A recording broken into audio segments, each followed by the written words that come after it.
हमारा जो topic of discussion है उसका नाम है स्ट्रेन। तो what is strain? Basically when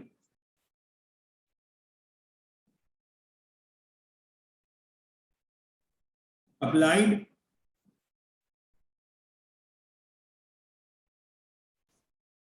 external forces on a body produces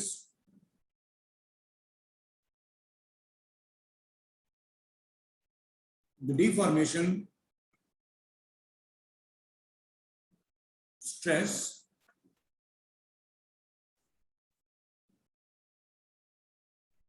is developed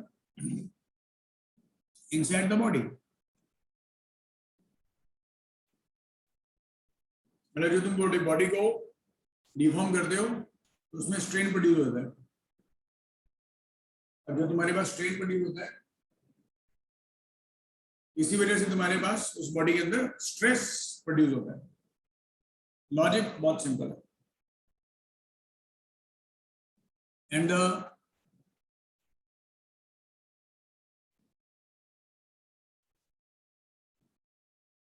relative change in dimensions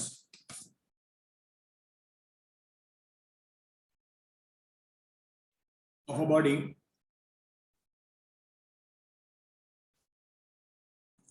which is subjected to the stress, जो stress का कारण बनता है ना, is called as the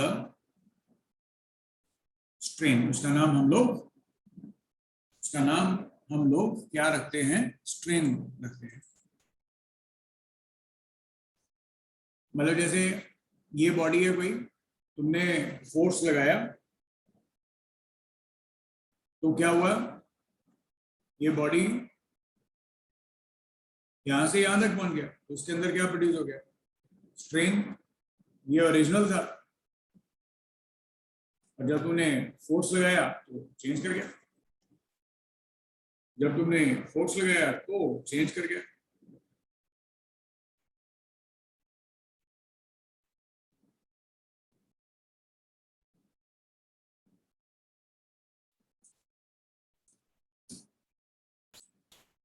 okay,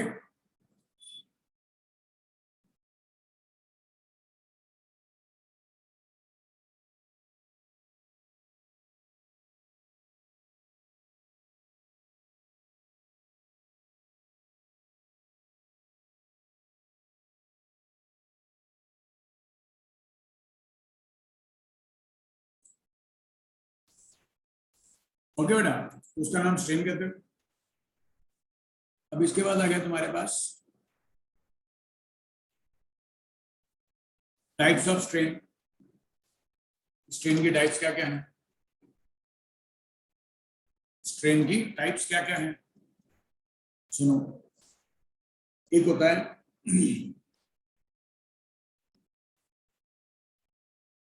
longitudinal strain, एक होता है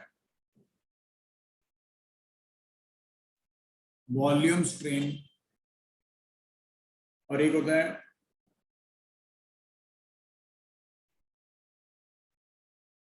shear strain।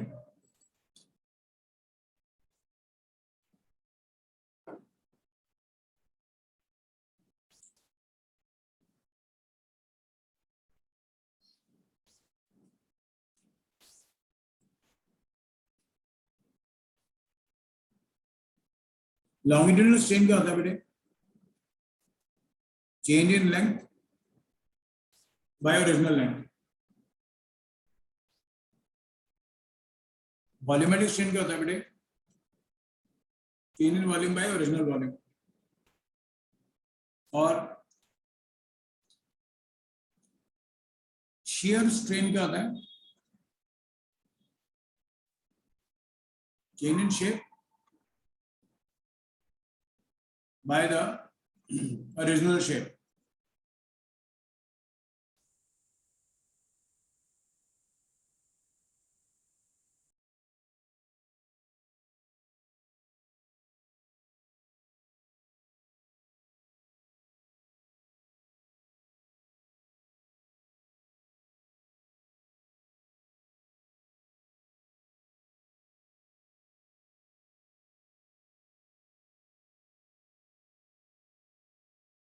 Shape by original shape.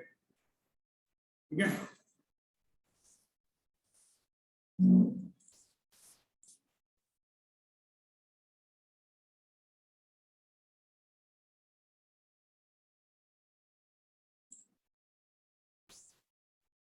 ये आ गया बेटा. ओके, अच्छा उसके बाद सुनो, शेयर स्ट्रेन वॉल्यूम चेंज का लॉन्गिट्यूडल स्ट्रेन का तुम्हें बताया था पहले.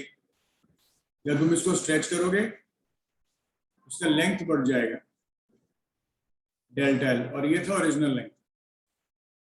ओरिजिनल लेंथ में से डेल्टा एल लेंथ बढ़ गई जब तुमने फोर्स लगाया, है ना. वॉल्यूम वाले में ये बॉडी था, फोर्स लगाया, ऐसे सभी तरफ से फोर्स लगाया तो इसका वॉल्यूम कम हो गया. शेयर वाले में तुम्हें बताया था, जैसे ये तुम्हारे पास कोई बुक है,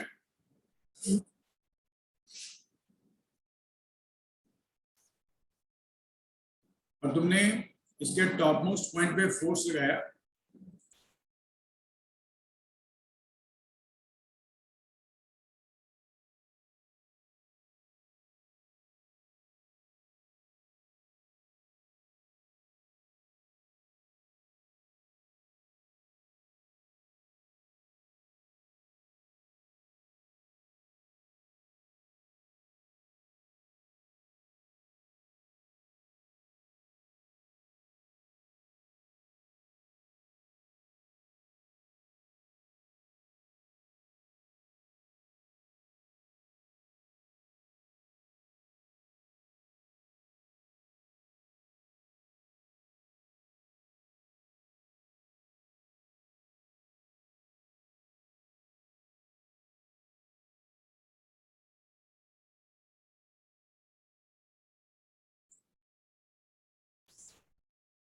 ओके बच्चों, ये आ गया.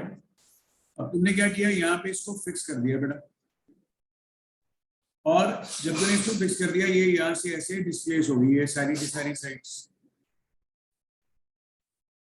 और ये तुम्हारे पास फाइनल साइड्स आ गई ऐसे. अब ये जो डिस्प्लेसमेंट हुआ ना बेटे, ये एक्स आ गया, इसकी ओरिजिनल लेंथ आ गई एल, और ये एंगल आ गया बेटे थीटा. तो यहां से थीटा का वैल्यू तुम्हारे पास एक्स बाई एल आया. थीटा का वैल्यू तुम्हारे पास क्या है, एक्स बाई एल.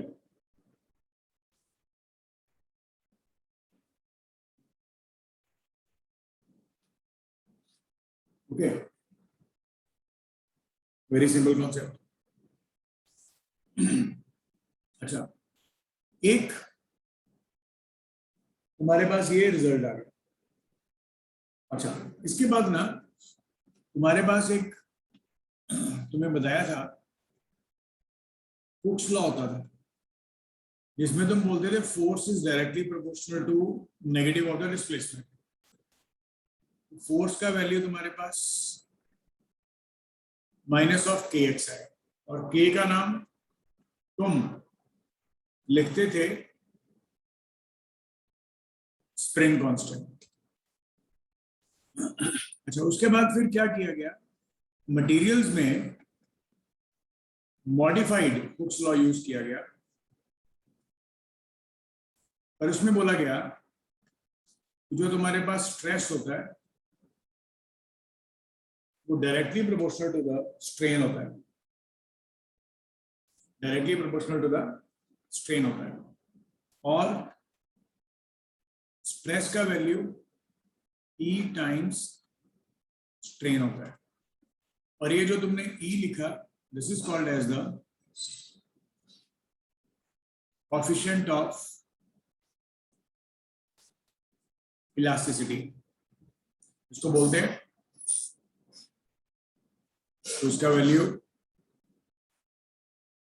हमारे पास स्ट्रेस बाय स्ट्रेन आ गया, स्ट्रेस बाय स्ट्रेन आ गया, ठीक है। And E is called as the coefficient of elasticity.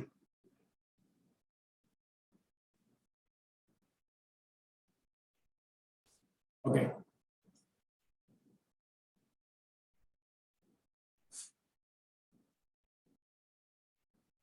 Okay. अब ई के बेस पे, कोएफिशिएंट के बेस पे, ये तुम्हारे पास तीन तरह का होता है कोएफिशिएंट ऑफ इलास्टिसिटी स्टैंडर्डाइज्ड। कौन कौन से? पहला पहला होता है यंग्स मॉडुलस, इसको तुम वाई लिखते हो। और ये क्या होता है? Normal stress to the longitudinal strain, force by area by delta L by R. Second होता है बेटे बल्क मॉडुलस, ये होता है बी इसके बराबर minus of delta P by delta V by V. और उसके बाद होता है शेयर मॉडुलस, इसको जी लिखते हैं और इसकी वैल्यू वही जो तुमने लिखी है, shear stress by shear strain. क्योंकि जो नॉर्मली बल्क मॉडुलस होता है ये बेसिकली फ्लूइड्स के लिए बोला जाता है इसको।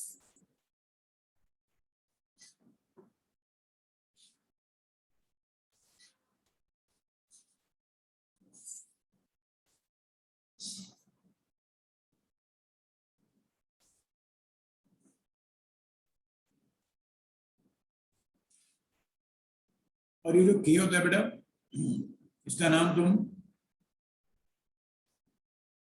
कंप्रेसिबिलिटी फैक्टर कहते हैं।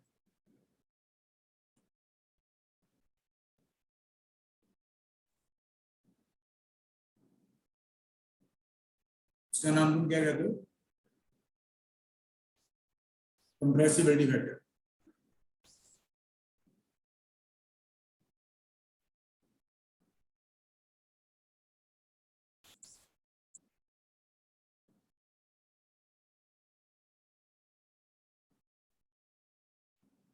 which is inverse of bulk modulus।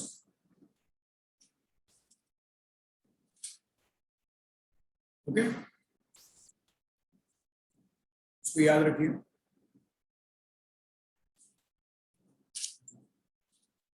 अब इसके बाद ना तुम्हारे पास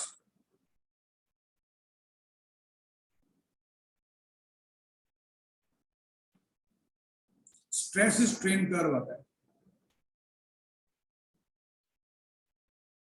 ठीक है। जस्ट गो थ्रू वंस, एक बार देखिए। 2 मिनट में शुरू कर रहे हैं, जितना भी पढ़ा है कल और आज में एक बार रिवाइज कीजिए। कोई डाउट है तो पूछिए।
अब एक स्ट्रेस स्ट्रेन कर्व आता है बेटा,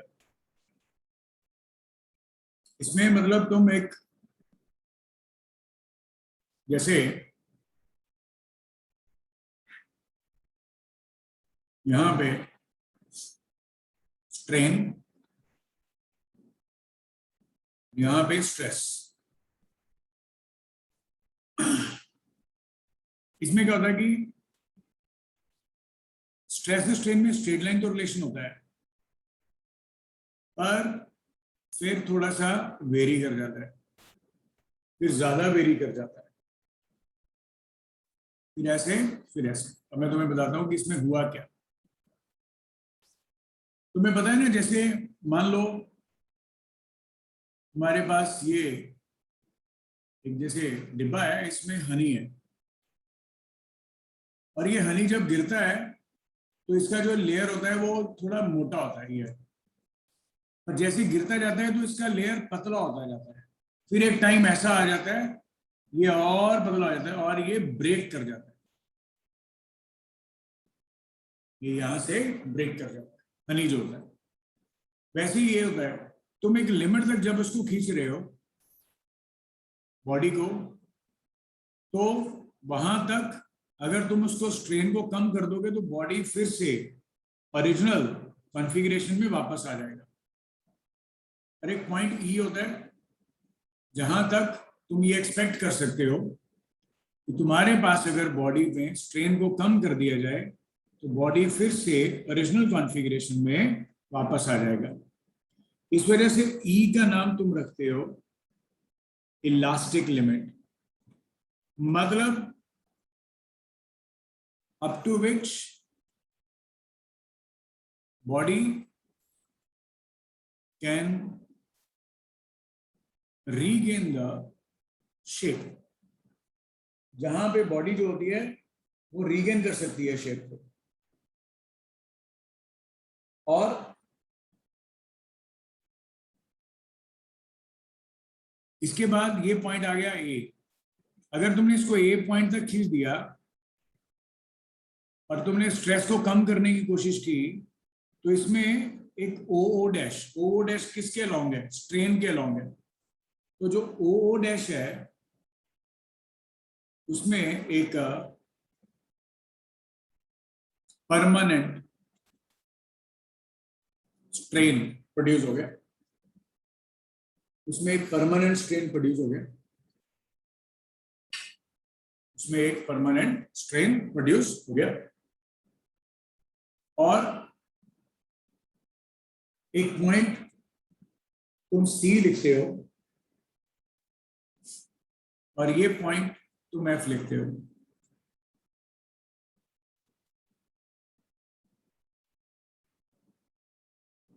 ओ से ई तक का पॉइंट तुम बोलते हो ये एक इलास्टिक रीजन है। इलास्टिक रीजन बोले तो body can regain the shape, पर ई से एफ तक ये जो रीजन है ये तुम्हारे पास होता है प्लास्टिक रीजन। प्लास्टिक रीजन में does not regain the shape, तो शेप को रीगेन नहीं करता, it does not regain the shape, वो शेप को रीगेन नहीं करता।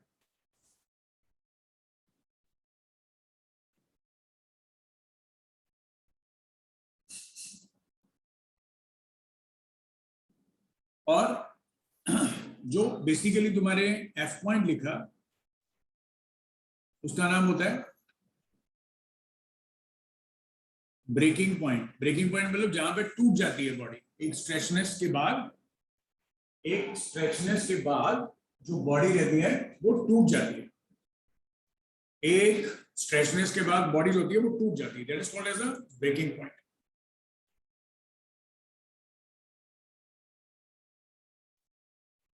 और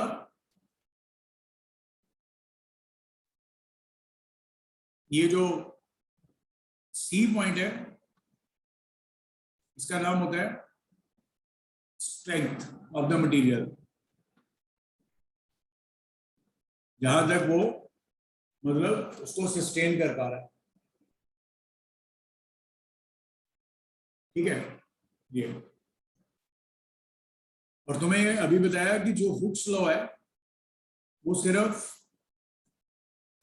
ओ से ई तक फॉलो करता है, क्योंकि ई का नाम होता है इलास्टिक लिमिट। तो तुम्हें यही बताया गया था ना, इलास्टिक लिमिट के विद इन, तुम्हें बताया गया था ना ये concept, with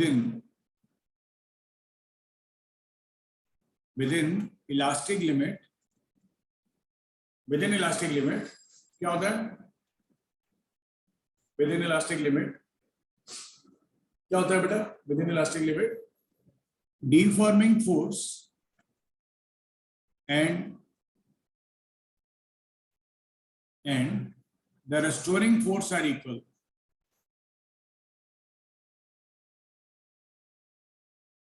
In magnitude. Magnitude में ये दोनों इक्वल होते हैं।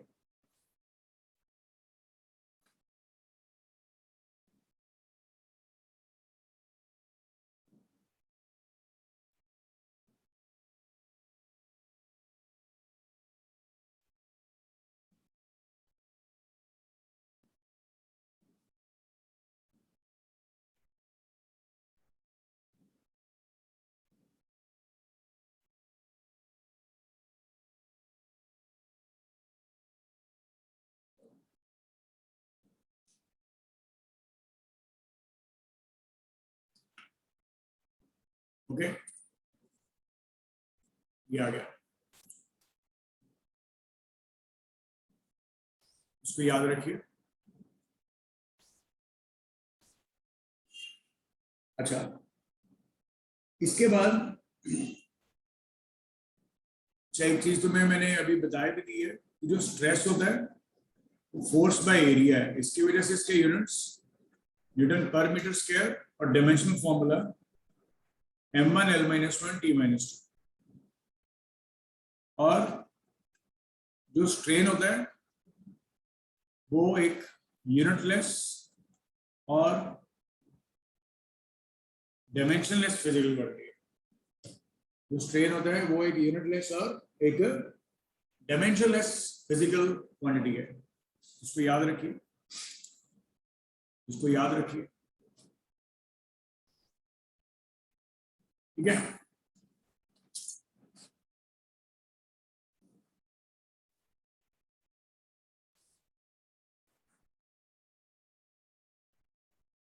ओके अब थोड़े से इंपॉर्टेंट चीजें, some facts about the elasticity। हम क्या बोलते हैं कि for a material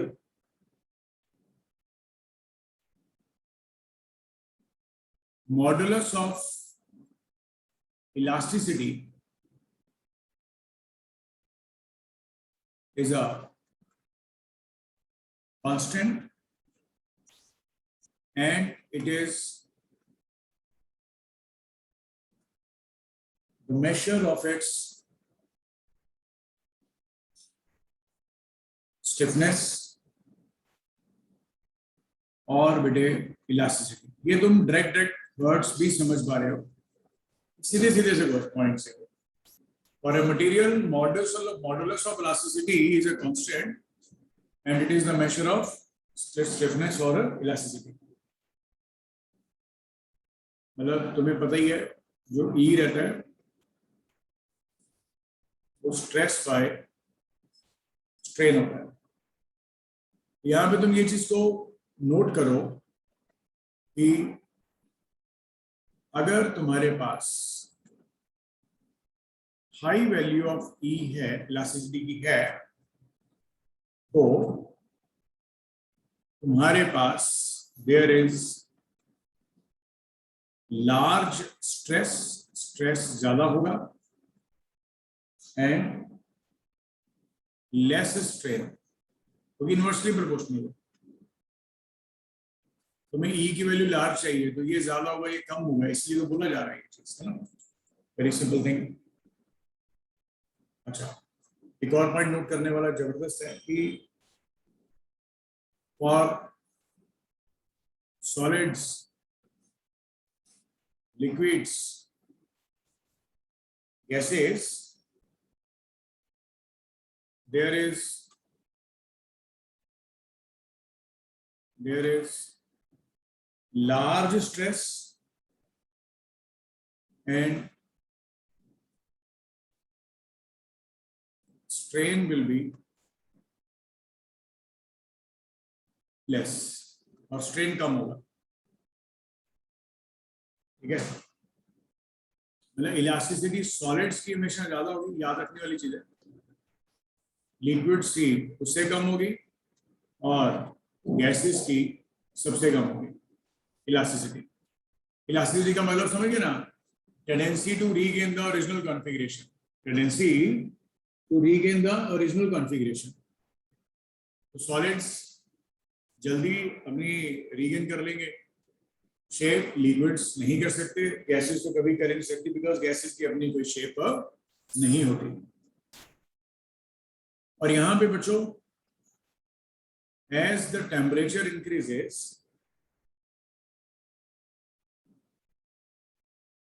intermolecular separation will increase। इस वजह से रिस्टोरिंग फोर्स जो है डिक्रीज कर जाएगी,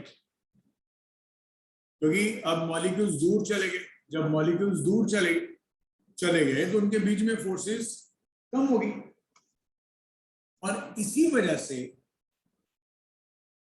and it lowers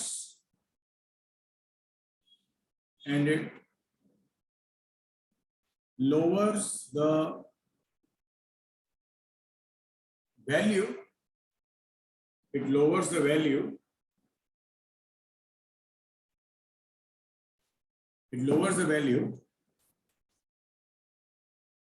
of E for which for the material। क्योंकि देखो सीधी सी बात है, टेम्परेचर बढ़ाने से क्या हुआ, जो मॉलिक्यूल्स थे उनके बीच में सेपरेशन बढ़ गया, सेपरेशन बढ़ने से उनके बीच में इंटरेक्शन कम हो गया। तो जब इंटरेक्शन कम हो गया तो लिंकेज उसका कम हो गया, लिंकेज कम हो गया तो मतलब उनके बीच में रिस्टोरिंग फोर्स की जो टेंडेंसी है वो कम हो गई। तो इस वजह से जब रिस्टोरिंग फोर्स की टेंडेंसी कम हो गई बच्चों, तो इसका मतलब है कि रिस्टोरिंग फोर्स भी कम हो गया और इलास्टिसिटी भी कम हो गई। बहुत सिंपल चीजें हैं यार, कोई दिक्कत वाली बात नहीं है। ठीक है, ओके गुड। अब एक पॉइंट है, मतलब ये हमारा चैप्टर यही ऐसा ही चैप्टर है, बस 5-10 मिनट और चैप्टर खत्म। यही चैप्टर ऐसा ही है, इजी है ये चैप्टर ना। सुनिए, नेक्स्ट आ गया elongation of a suspended rod under the self weight, मतलब खुद के वेट के कारण, मतलब खुद के वेट के कारण उसके अंदर elongation।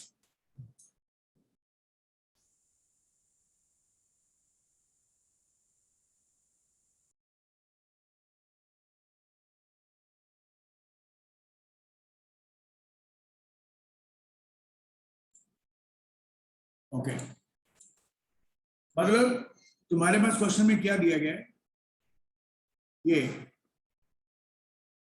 एक रॉड है जिसका मास तुम्हारे पास m है, जिसकी लेंथ तुम्हारे पास l है। अब इसका खुद का वेट है, तो कहते हैं इसके खुद के वेट के कारण जो इसकी टोटल लेंथ है वो तो है ही है, पर इसके खुद के वेट के कारण इसके अंदर एक थोड़ा एक्सटेंशन प्रोड्यूस हो गया डेल्टा एल, जो तुम्हें निकालना है। Delta L is the elongation due to its on weight. जैसे एग्जांपल में तुम्हें, जैसे स्प्रिंग बैलेंस होता है बेटा, स्प्रिंग बैलेंस में ये स्प्रिंग होता है इसके अंदर, और यहाँ पे तुम किसी बॉडी को जब अटैच करते हो तो लॉन्गेट कर जाता है ना, ये पॉइंटर पहले यहाँ पे होता है जीरो पे, जब तुम बॉडी को हैंग करते हो तो बॉडी नीचे आ जाता है ये, अब इससे भी ये वेट के कारण। तो वैसे ही तुम्हें इसमें बोल रहा है कि इसमें ऑलरेडी एक रॉड है, इसका खुद का वेट है, और उसके कारण ये थोड़ा इसका लेंथ बढ़ गया डेल्टा एल, जो तुम्हें कैलकुलेट करना है। अब मैं तुम्हें थोड़ा फंडामेंटल बताता हूँ करना कैसे है। सुनो मेरी बात, देखो बेटा, तुम एक अपने फ्रेंड्स के साथ गेम खेल रहे हो, जैसे तुम यहां पे लटके हुए हो और एक आपके नीचे इधर ऐसे करके फ्रेंड है, उसने आपको ऐसे पकड़ा हुआ है। तो लॉजिक बहुत सिंपल है, ये जो आपका ये इधर है नीचे फ्रेंड, ये आपको नीचे को खींच रहा है, तो तुम के ऊपर फोर्स लग रही है बिकॉज ऑफ दिस। लेकिन इसके नीचे यहां पे तो कुछ भी नहीं है, तो यहां पे फोर्स क्या लग रहा है? जीरो। लॉजिक बहुत सिंपल है, हैंग कर रहा है ना यार,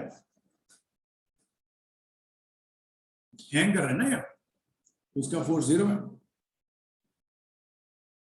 इसका फोर्स जीरो है। तो यही चीज तुम्हें मैं यहां पे समझाने वाला हूं।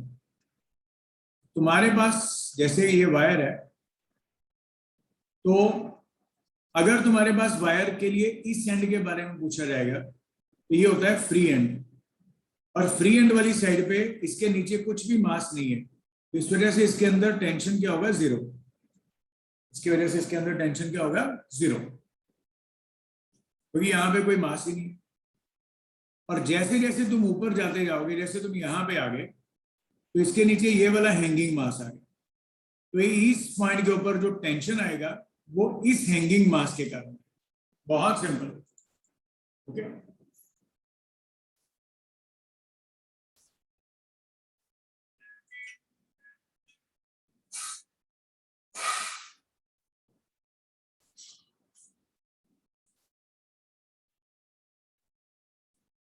ये आएगा। अब देखो करना क्या है, अब देखो करना क्या है, बहुत सिंपल पॉइंट है, करना क्या है। देखिए, अब तुमने करना कैसे है सॉल्व, ये समझने वाली बात है। देख बेटा, एक मिनट।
अच्छा बच्चों सुनो,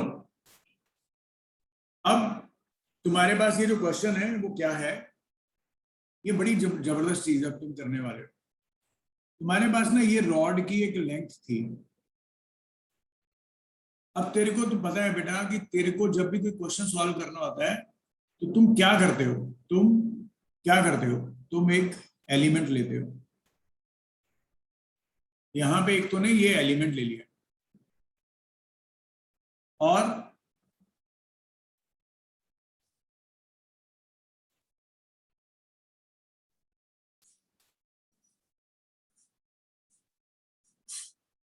और ये एलिमेंट ले लिया। और ये जो तूने एलिमेंट लिया बेटा, क्या हो गया यार, यहां पे तूने एलिमेंट ले लिया। अब इस एलिमेंट की लेंथ तूने ले ली dy, length of element, length of element तुमने ले लिया बेटे dy। अब हुआ क्या कि तुम्हारे पास ये वाला पोर्शन हैंगिंग है, ये वाला पोर्शन हैंगिंग है, ये पोर्शन हैंगिंग है।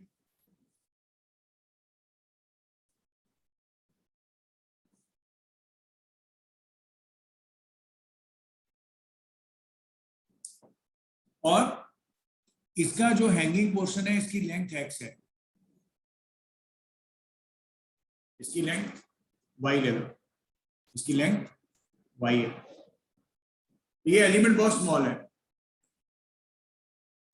तो इस एलिमेंट के ऊपर ऐसे एक टेंशन लगेगा, ऐसे एक टेंशन लगेगा इस एलिमेंट के ऊपर, एक ऐसे टेंशन लगेगा एट अ डिस्टेंस x। तो कितना आएगा वो टेंशन, टेंशन कितना आएगा, वो आएगा टेंशन, इसका टोटल मास m है, टोटल लेंथ l है, तो लैम्डा कितना आ गया m/l। इसकी हैंगिंग लेंथ कितनी है y, तो lambda y is the mass of this hanging portion into gravity. Lambda का वैल्यू पुट करो m/l into y into g, ये t आ गया बेटे, ये टेंशन हो गया। अब तुम्हें ये बताया था, तुम्हें बताया था यंग्स मॉडुलस, जब भी रॉड या कुछ भी लीनियर चीज आती है तो तुम हमेशा क्या लिखते हो, यंग्स मॉडुलस। तो यंग्स मॉडुलस में बेटे तुम्हारे पास जो y है उसका वैल्यू क्या आता है, f/a बाय, इसका तुमने एक्सटेंशन मान लिया dx, और इसकी लेंथ तूने एलिमेंट की मान ली dy। तो what is basically dx, increment in length, small increment in length. कितना बेटा dx, तुम्हें याद है ना अभी करवाया था formula, f/a by delta l by l, f/a by delta l by l।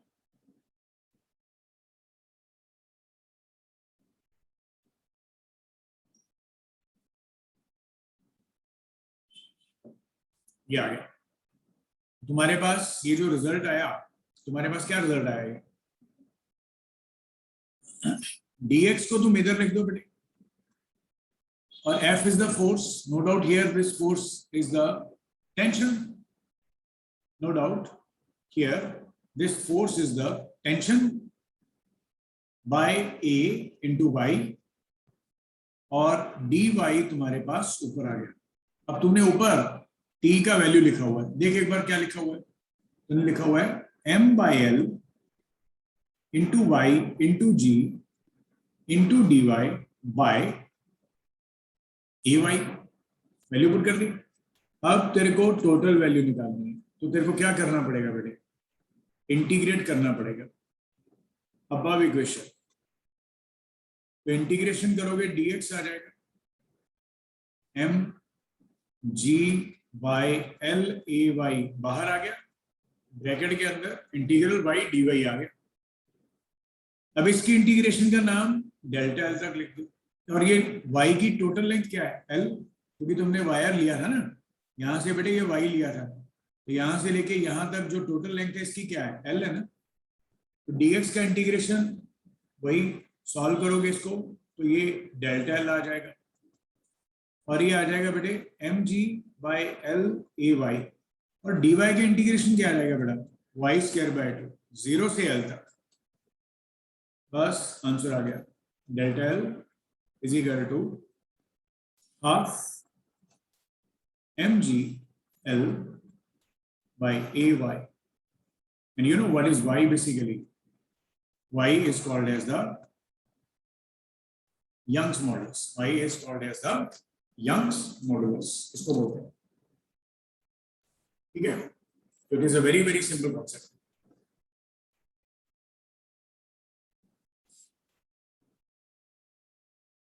Okay.